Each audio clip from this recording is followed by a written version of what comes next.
మోసాలు చేసేవారు మన చుట్టూ ఉన్నారు.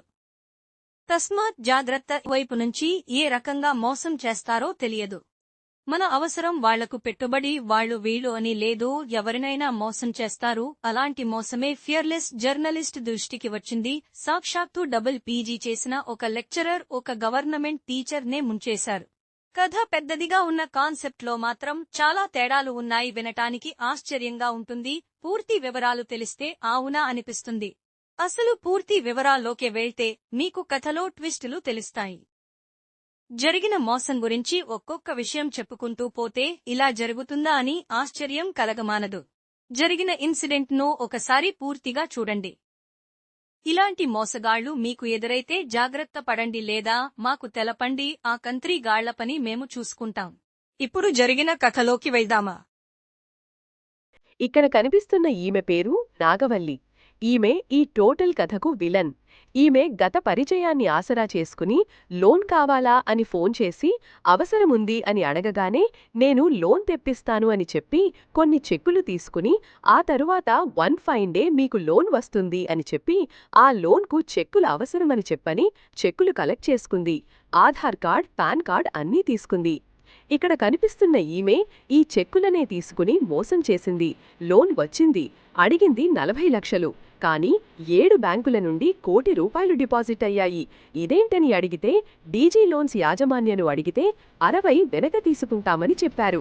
బ్యాంకు వాళ్లు 60 లక్షలు వెనక్కి తీసుకున్నారు. మరి ఆ 40 లక్షలు బ్యాంకులో చూస్తే లేవు.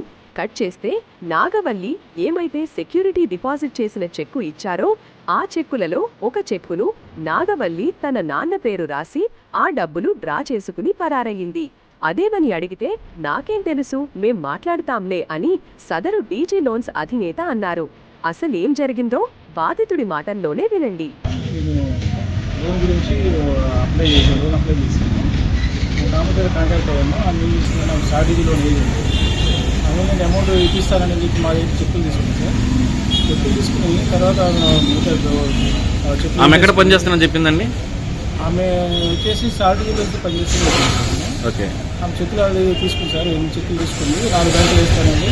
మా రిక్వైర్మెంట్ 40 లక్షలు ఉంది సార్. మాది అది మా మిస్సెస్ పేరు మీద వేసింది సార్. ఆమె గవర్నమెంట్ ఎంప్లాయీ.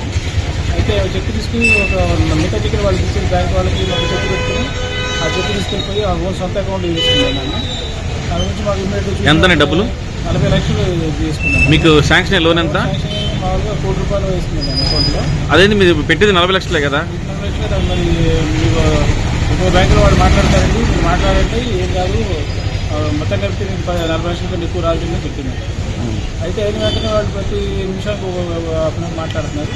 వెంటనే అమౌంట్ పడిపోతుంది. మాకు మెసేజ్ రాకపోవడం మేము ఆన్లైన్లో మేము చూసుకోవాల్సి వచ్చింది. మీకు డబ్బులు వచ్చినట్టు మీకు మెసేజ్ రాలేదు?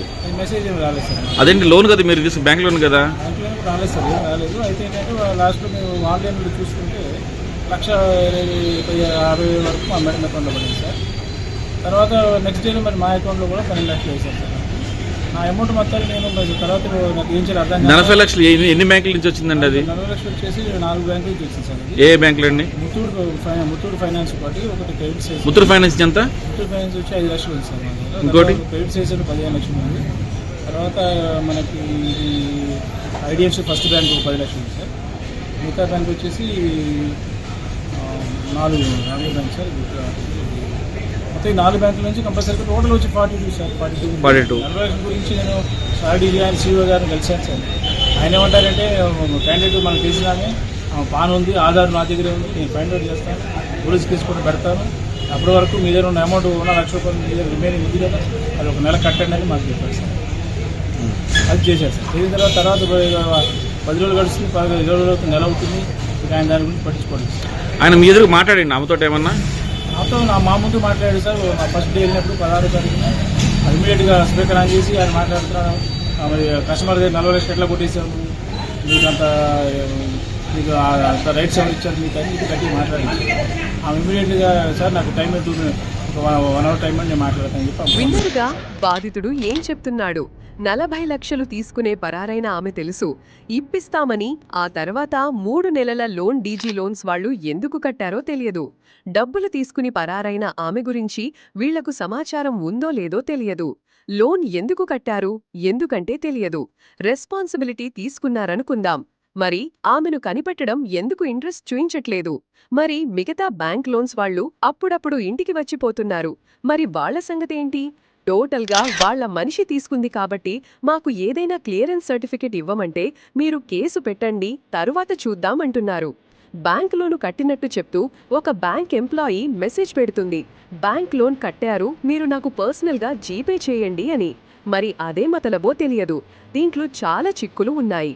ఇప్పటికే ఈ విషయం కోర్టు దాకా వెళ్లినా త్వరలో ఎఫ్ఐఆర్ నమోదు చేయమని ఆర్డర్ వస్తుంది. కానీ డీజీ లోన్స్ చేస్తున్న ఈ మాయాజాలంలో నిజమెంత? డీజీ లోన్స్ తెలిసి మోసం చేస్తుందా లేకపోతే ఆ చీటర్ లేడీ మోసం చేసిందా? దీనికి త్వరలో ఫియర్లెస్ జర్నలిస్ట్ ఛానల్లో